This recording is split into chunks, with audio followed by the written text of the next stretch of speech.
G.G. Blankies proudly presents Musings with Steve and Teresa. They're here to enlighten, entertain, and inform about issues they think are important. They want people to think about how positive actions make positive people. Their show is captured and linked to YouTube. The programs are listed in the archives of both Blog Talk Radio and YouTube video, and you can watch them as well as listen. Now on with the show. Hello everyone, welcome to Blog Talk Radio. Our show is captured and linked to YouTube. The programs are listed in the archives of both Blog Talk Radio and YouTube as Musings with Steve and Teresa. Now the links can be found on our Facebook page. You can watch as well as listen. Now strangely enough, we refer to our efforts as Musings with Steve and Teresa, and I'm Steve, a co-host. I'm Teresa, the other co-host. And our guest today is Brad Bergefurd. We'll talk more about him in a few minutes. We're here to enlighten, entertain, and inform about issues we think are important. We want people to think about how positive actions make positive people. Now, Terry, what kind of a blankie do we have today? Well, I brought pink peace back because it's still available, and in this turbulent time, we need all the peace we can get. And it's the cotton, two cotton panels. I put the same on both sides and trimmed it in pink satin, and there's a purple satin in the works too. And you can find it on the Facebook or come to our website. Yes, and it's a nice one, and there's still plenty of blankies left, and new ones in production all the time. So get your order in. There's still a Facebook special, $10, free shipping. Or if you live in Scioto County, I will deliver it personally. So check us out. To start the day with a little bit of humor before we get any further, there were a couple with Christmas shopping at the mall on Christmas Eve, and the mall was packed. As the wife walked through the mall, she was surprised to look up and see her husband was nowhere around. She was quite upset because they had a lot to do, and because she was so worried, she called him on their mobile phone and asked, Where are you? In a calm voice, the husband says, Honey, you remember the jewelry store we went to about 5 years ago where you fell in love with that diamond necklace that we couldn't afford? And I told you that I would get it for you one day? The wife choked up and started to cry. And she says, I remember that jewelry store. She says, well, I'm in the bar right next to it. It's an indication of my sense of humor today. Our guest today is Brad Bergefurd. Now, Brad is the extension horticulturist with Ohio State University, and his home is in the basement of the Scioto County Courthouse. That's correct. He is our Scioto County representative. And, Brad, give us some kind of an outline of where in Ohio State University your department is. Okay. Yeah, the OSU Extension serves as part of Ohio State University. Within Ohio State, there's all different departments at Ohio State University. And our department actually falls under the College of Agriculture, which is located up on Columbus, and we also have a site up at Worcester at our OERDC. There's something at Piketon, too, isn't there? Within the two main campuses, we have branch campuses, and we are one of the branch campuses at Piketon. And so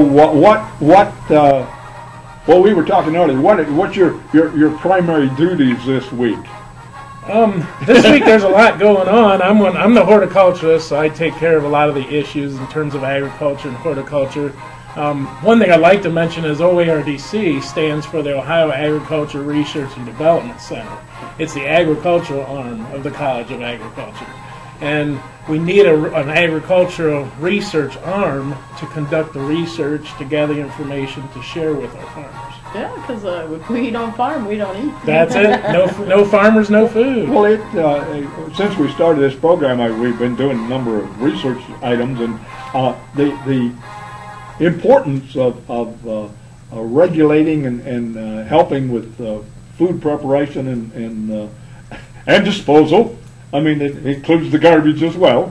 It's more and more, as we get more and more people, we have more and more impetus there. People are moving to the city, so that leaves the farmers as more important to society. That is true. We I don't even know what the statistics are, but the population is going to be very much increasing, and I think doubling, not too far in the near future. And us as farmers, we do need to adopt a lot of the new technologies, new varieties, new production techniques in order that we can keep producing more food off of small areas of ground, more production per square feet. We're not getting no more ground. We all know that. Our land base for agriculture is actually decreasing with development and so forth.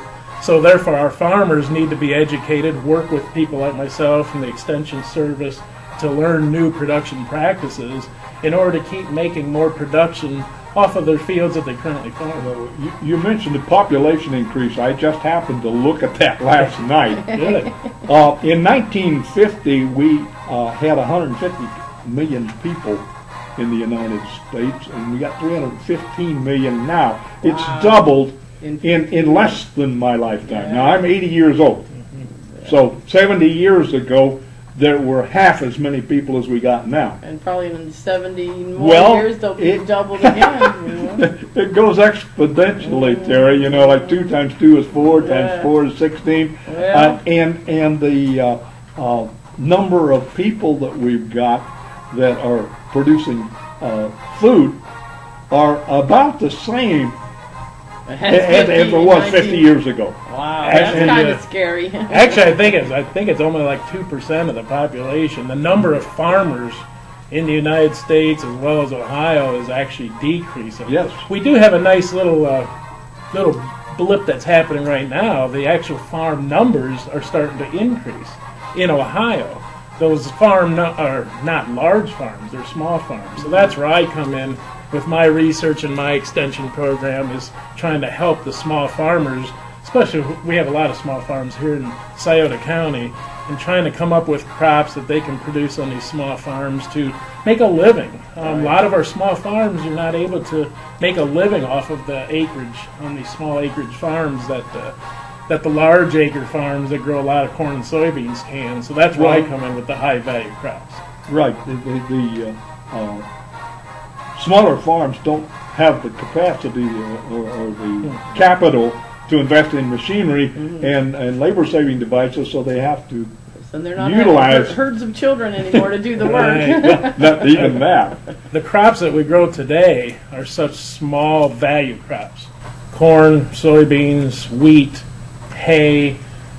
They don't produce a lot of gross income per square foot of ground. So when you have a small farm that's less than 100 acres, for instance, which we have a lot of small, less than 100 acre farms here in Scioto County, they just cannot grow a crop of soybeans that'll make them gross $600 and pay for the seed. You're exactly right.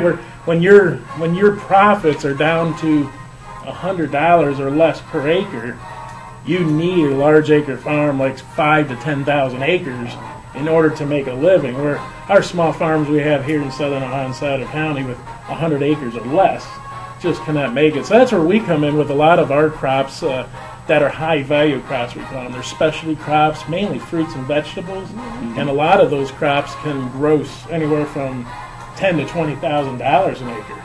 Well, or when you look at corn or soybeans, but aren't corn and soybeans just as important to everybody as the fruits and the other things that they're doing? Oh yeah, we need all the food. That's for sure. But for our small farm, we can get a niche. We can grab that niche that'll make more income per square foot of ground than what the large farmers that are growing the commodity crops, corn, soybeans, and wheat.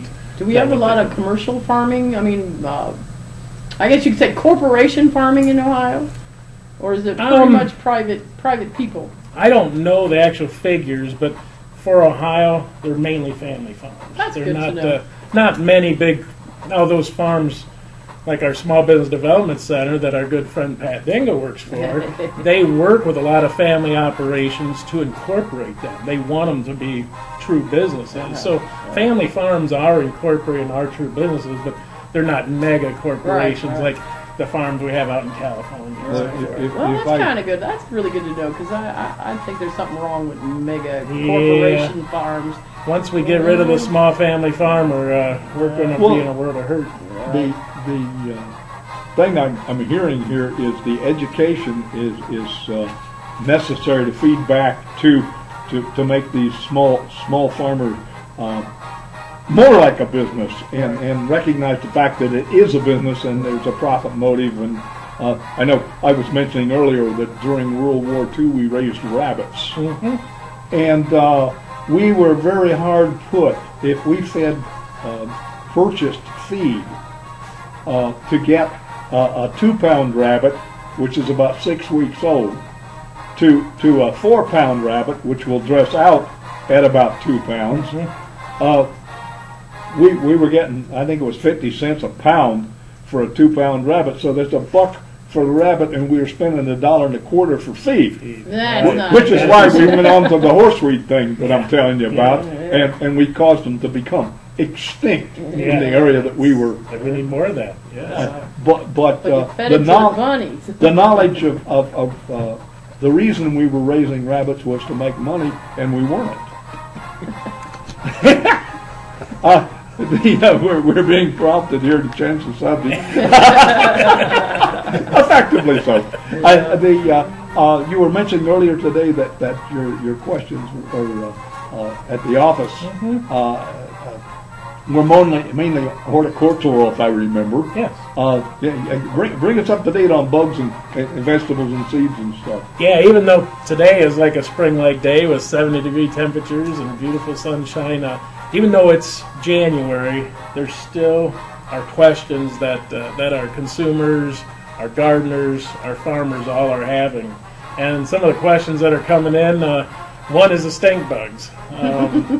Yes, I'm very familiar You're with familiar with the stink stink bugs. bugs. You guys have them coming into your house as well. And a lot of our consumers out there might be having. This is actually a new insect that originally it's called the Asian brown marmorated stink bug. So it originally came in from Asia on pallets or skids or something. I didn't think it was American. It is not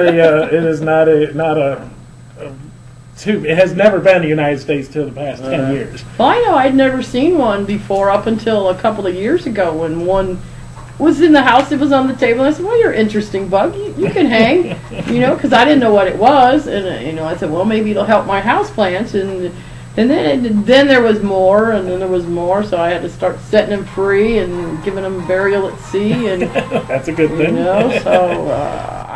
I'm not squishing them. Not going to squish them because they do release a they stink. The cats get them every now and then, and it's like, oh no. That's why they call them the brown marmorated stink bug. Because if you do smash them, you've taken care of them, but they do stink. But it's equivalent to skunk, in my opinion. Why we're concerned with this pest is being in the house is not that big of a deal. But when it gets out to our farmers' fields, vegetable fields, berry fields, even our corn crops, these come in the groves. I mean, thousands and thousands can infest a field, and they'll fly in groves, or they'll be brought in on hurricane winds or storm fronts, and that's where they're just brought in with big groves of them, and they're deposited out into the countryside. And if they like a locust infection. Seriously, it can be as bad as But if our farmers get the stink bug, and you have a strawberry crop that's ready, or a tomato crop that's ready, or sweet corn and tassel, these will come in by hundreds and thousands and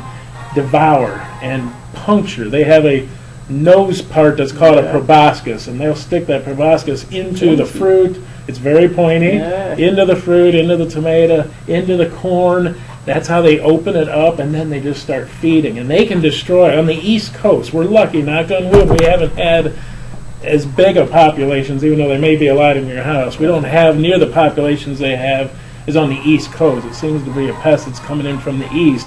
We're preparing ourselves. We're preparing ourselves here in the Midwest that it could be a pretty severe outbreak. So we're trying to conduct the research to be able to ward this pest off once it does hit. They wouldn't have any natural predators then, would they? Right. They're not in the United States. In Asia, it does have a natural predator. Yeah, but so if we bring that predator over here, what's going to happen? Isn't there some fish in the rivers that was brought over to eat something, and now it's killing everything? Yeah, so that's where you have to be aware of any of that. But that's what we're hoping is maybe through nature's natural selection process, a natural predator will help us farmers Somebody out. will find them juicy. But in the, yeah, birds. I'm thinking the birds can help. We have a lot more birds here in the Midwest than they have on the East Coast, and bird can pick them babies off and eat them wonder good. if they still stink when they bite. I don't know. Or what Does the taste, bird know? Or what the taste would be. But that is a major issue. There's They're been creepy. millions of dollars of economic damage to Just the- tree fruit crops. It's only about that big. It's just, yeah, we'll bring a picture next time, but it can cause a lot of damage. And if you're a gardener and you have a tomato crop, the stink bug can actually come, stick its nose piece into that fruit. That fruit then is gets a little spot, and that spot gets bigger, and then secondary I think infection. that's what happened to some of the tomatoes. They're last going to die, summer. aren't they? Yeah, they're gonna die. They're gonna die. Burial at sea for everybody. But that's one of the ones that we're getting now because this pest overwinters in the adult stage, and that's what you're seeing in your house right now. They're coming in to be more protected from the winter, and they can sneak in around little cracks around the windows of the doors or come down the chimney. There's all different ways that they can overwinter, and that's how they'll start next year's generation all over again, is with that overwintering adult. Well, about 5 years ago, we had the same infestation with elderberry bugs. Okay, yeah. And for some reason or another, that I haven't seen an elderberry No. bug for a couple of years. No, and we've had it. Somebody with ate the- them. And we've had it with the another Asian pest, the Asian lady beetle, which is the little green guy. with a little orange and black ladybug. We're used Okay. to the ones that are here in the United States are the red ones. These are orange ones, and you may have had those in the house too in the past couple of years. Didn't recognize that the species had changed. Yeah, but now that you it mention it, They That's had. So they're the same thing. They overwinter as adults, and they come into the house. And Well, I know years ago when I had ducks, I had a bunch of those came and covered half the county. But my ducks, there were none around my house. The ducks ate every one of them. really, see, Everybody was complaining about them getting in the house. I said, no, you the didn't have ducks them? ate them. Well, maybe the ducks eat these stink bugs. Oh, yeah? You never know. We'll have to get some more duck- ducks. Yeah, I had to move into town. I don't have ducks anymore. But another thing that we're educating our consumers about right now, and you need to be preparing for, is preparing that soil for your next year's garden crops, flower crops, commercial agronomic crops. And just like we need a regular standard nutrient program to keep us healthy, so do vitamin bills, you say. Vitamin, yeah. Soil, yeah. Yep, the soil has to have the same nutrients for our plants. And if we don't know what the nutrient content is of that soil, we're not assured that we're providing those nutrients in the right amount of volumes that particular crop needs. So right now, one of the things I'm telling farmers and gardeners is when they come to me wanting to plant a new crop, I'm demanding that they get a soil test taken, because there's no way to just look at a field or look at a cup of soil and be able to tell what the nutrient content of that soil is without getting a soil test taken in a lab. So you have to take a sample to a lab. You can't buy a kit and do it yourself in the garden. Well, you can, but not You're not going to be. It's not going to be as accurate. And again, we don't want to use fertilizers. We don't have to, because we get a hard rain, then go down into the creeks and the rivers and cause contamination there. Plus, it's expensive. Fertilizer has more than doubled in price in the last 5 years. And in the last 20, it's just remarkable how much it's more. I was mentioning that I got some live horse manure for my backyard, and then we had an infestation of the bugs that was contained in the horse manure. My next purchase will be sanitized horse manure, and we'll do without the bugs. So therefore, the price goes up. That's another thing you bring up, though. Livestock manure, natural cover crops, organic matter. The more organic matter we can put into the soil, the better off our cropping systems are going to be. And just like you said there, Steve, is if we take that manure and turn it into compost. Properly compost manures give us the best. You don't have those insect problems. If there's some weed issues that were in that bedding, you don't get those weed issues. But properly compost, and that's another whole story we can do someday. Is on the compost I was just process. sitting here thinking I'd like to see a good video on how. Well, I've only got I'm about 40 feet by 100 feet, and the house is on one end and the grass is on the other end, and I've got grass that I'm throwing away and so forth in the vegetable. How do I compost that stuff back so that I can use it? I mean, we don't have to do that right now, but Yeah, this is a good thing, but I need instructions. I have the faintest idea how to do it. One neat thing with the OSU Extension Service and our OSU South Centers of Piketon is a service we have that's called Ohio Line.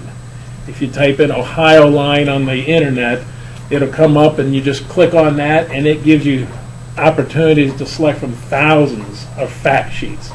Fact sheets on gardening, fact sheets on livestock production, fact sheets on agronomic production, fact sheets on canning and cooking, and you name it, it's called Ohio Line, and there you can download a pretty nice fact sheet just on small-scale composting. Fantastic. I didn't realize that was available. No, me neither. I wrote it down so I don't forget it. Yeah, just type in Ohio Line. They are upgrading that. It's been around probably 15 years now, these fact sheets. Back in the old days, you had to go to the county extension office Get a hard and copy. get a hard copy. Yeah. Today, you could just do it from your office at home and go into Ohio Line and get the composting fact sheet.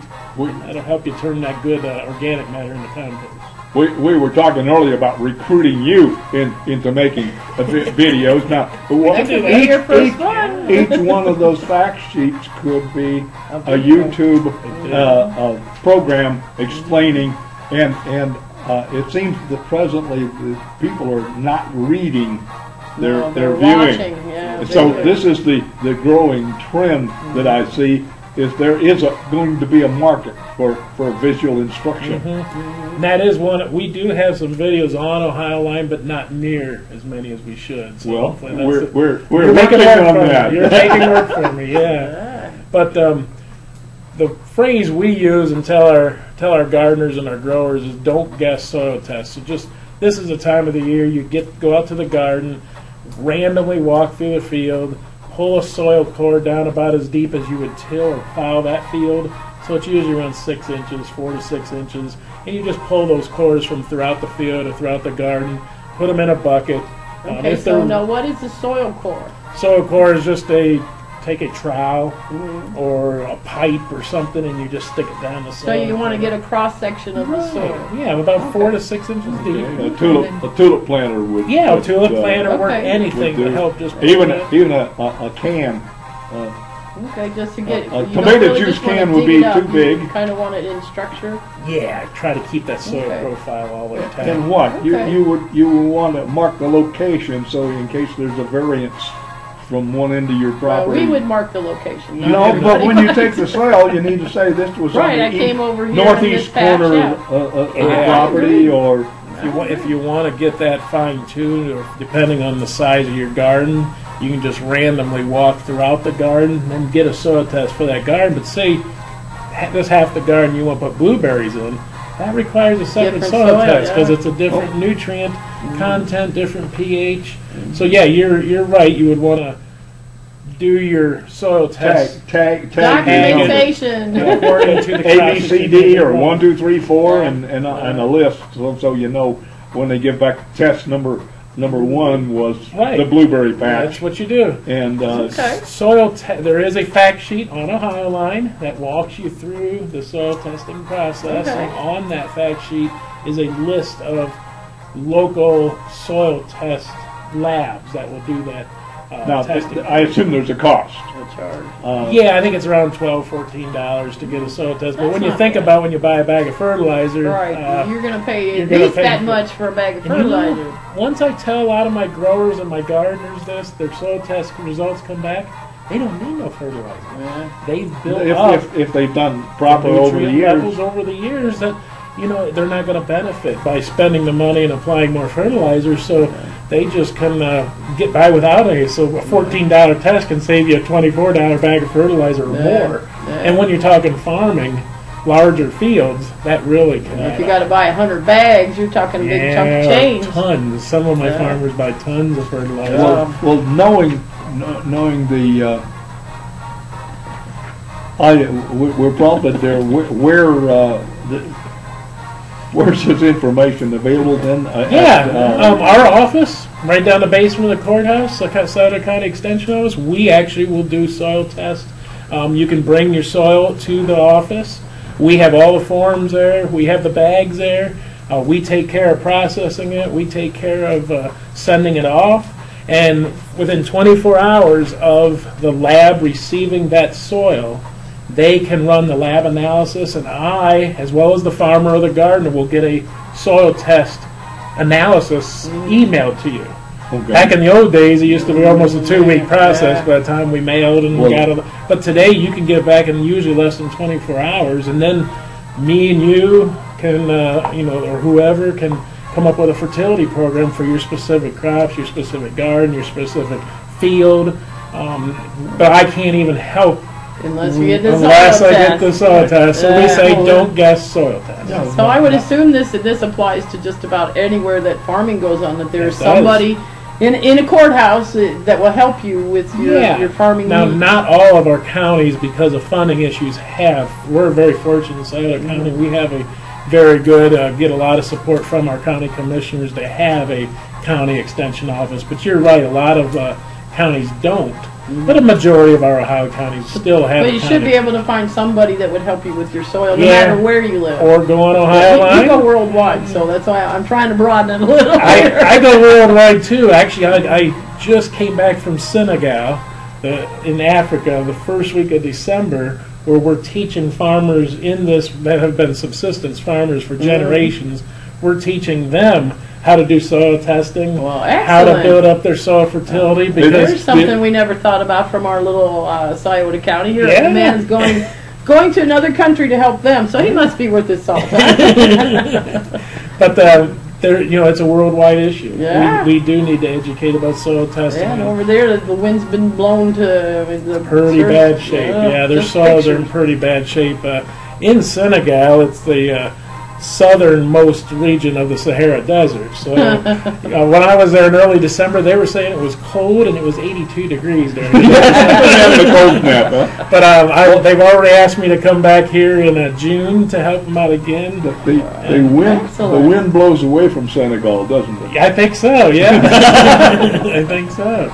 Yeah, well, But, that makes your job a lot more exciting. I mean, if I can give back a little bit, to help people feed themselves and help our world, again, going back to what we started with the world population and how we need to continue increasing our food production just to keep here in the United States, we're probably spoiled. We have yes, we were cheap talking about food. We have lots of buffets, lots of all-you-can-eat salad bars and so forth. And then you go to a country like Senegal where maybe they'll get one bowl of rice a day in order to eat. And you see how bad things really could be, and we need to keep educating, keep training our Education producers. seems to be the key to just about every Or form of growing survival. food. Yep, that is true. Well, it certainly is the basis for everything we've found. That is, we need more people to know more about more things. But not more people.